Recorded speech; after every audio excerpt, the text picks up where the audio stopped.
Bom dia, professora Luciana. Com muito atraso, mas meu grupo, né, a Bidiel, o Eriton, Ivo, Jorge, eu, José Paulo e Lázaro, viemos falar sobre o nosso trabalho de biotecnologia, que tem como tema a situação problema na identificação de um responsável por um crime.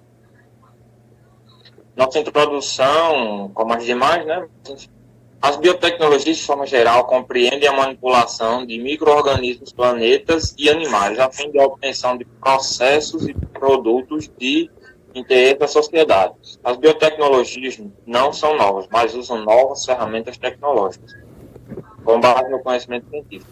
Hoje são aplicadas em diferentes disciplinas científicas da área biológica, como a genética, bioquímica, entomologia, fisiologia, entre outros. Desde então, outras biotecnologias foram desenvolvidas, sendo as mais importantes. Marcadores moleculares que permitem a análise da diversidade genética e os testes de paternidade. Engenharia genética, também chamada de tecnologia do DNA recombinante, que possibilita a obtenção de transgênicos, denominação ampla dada aos organismos geneticamente modificados.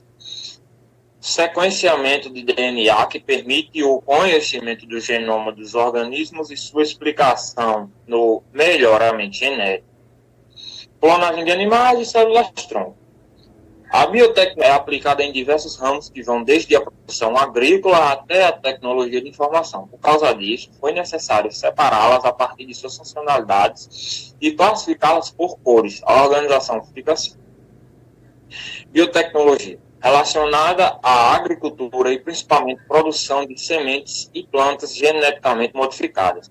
Biotecnologia vermelha, ligada à área da saúde e elaboração de novos medicamentos e tratamentos médicos. Biotecnologia azul, aplicada na busca de organismos marinhos em que as moléculas são capazes de colaborar para o tratamento de doenças, dentre várias outras. E nossa problemática fala assim.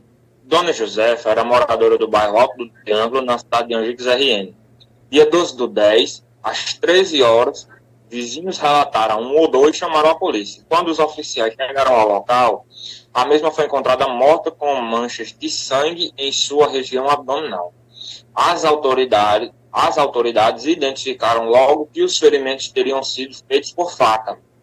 Os peritos relataram que foi encontrada uma amostra de sangue longe do corpo da vítima, um forte indicativo da resistência da mesma, e que poderia ser do assassino, essa amostra de sangue. Os policiais foram fazer uma vistoria no quarteirão e encontraram a faca do crime. Supostamente a arma caiu na fuga do criminoso.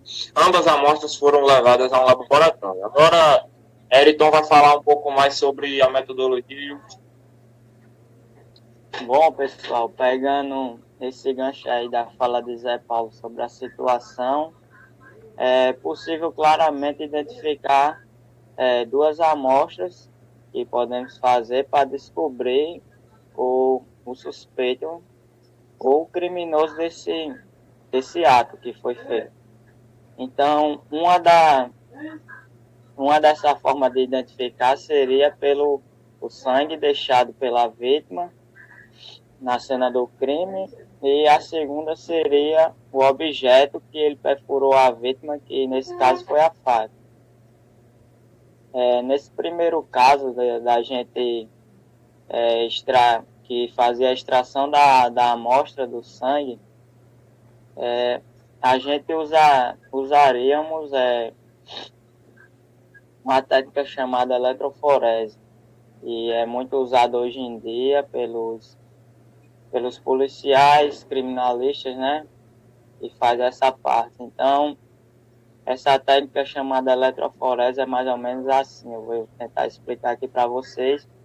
Ela é feita a partir de uma cuba, onde eles pegam o sangue do principal suspeito, todos os suspeitos, e colocam um gel de agarose, né, nessa cuba já misturada, e vai funcionar mais ou menos como se fosse uma peneira. As partículas as partículas das moléculas menores irão passar com mais facilidade, mas elas passam em menores quantidades, e as maiores, que terão mais um pouco de dificuldade para passar nessa, digamos, peneira, ela vai passar em maior quantidade. E essa curva ela é dividida em dois polos, que é o polo positivo e o polo negativo. E após tiver já se tiver o sangue, o gel de agarose, eles dão uma carga nela. Então, assim, as moléculas vão começar a se mexer, como a professora Luciana falou na aula passada. Ela deu o exemplo, né, que podemos ver lá, que são parecidos com o código de barras. Então, cada ser humano, cada indivíduo vai ter, digamos que, um código de barra diferente, não serão iguais, a não ser o caso dos gêmeos univitelinos, eu acho, se eu não me engano, ela falou sobre isso, e eles poderão ser diferentes no caso desses gêmeos, só se algum deles tiver alguma doença, como HIV ou HPV, entre outras doenças. Mas, fora isso, sempre vai mudar de cada indivíduo. Então, nesse... Tchuca, Foi. só para acrescentar, e a eletroforese também, né, muito usada nos testes de DNA, onde na imagem que nós colocamos no relatório, V de vítima, no caso da gente, né, por conta do crime, seria tipo M da mãe, e suspeitos seriam os possíveis pais. E aí, eles, de acordo com o resultado, eles iriam verificar suas bandas, que são essas partes escuras do processo, e tentar identificar, como o filho é metade do pai, metade da mãe, eles iriam identificar a banda do filho em qual bate. Aí, no caso, daria o teste de paternidade. Muito bem lembrado essa parte aí. É porque eu foquei mais na parte da situação problemática. E também levando em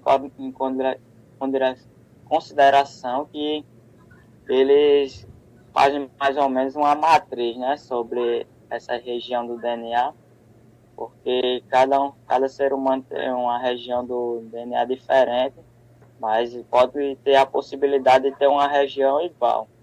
Aí por isso que eles pegam várias regiões e tentam comparar com as possíveis do suspeito. No relatório a gente fez essa matriz, colocou lá, né, as amostras que foram encontradas, e aqui bateu com o suspeito. Então essa seria uma das formas de fazer, seria a eletroforese. Ela não consideram basicamente uma ferramenta, ela é como se fosse um complemento para outras ferramentas, para fazer esse processo, né, de várias maneiras, sem ser o gel de agarose, entre outras várias, não estou lembrado no momento, mas eu acho que é isso, eu acho que deu para entender, né? Eu ressaltei aí na aula passada de Luciana, que seria a forma de código de barras, ela explicou bem direitinho. E também tem a forma na impressão digital, né, deixada no objeto do crime, que nesse caso seria a faca.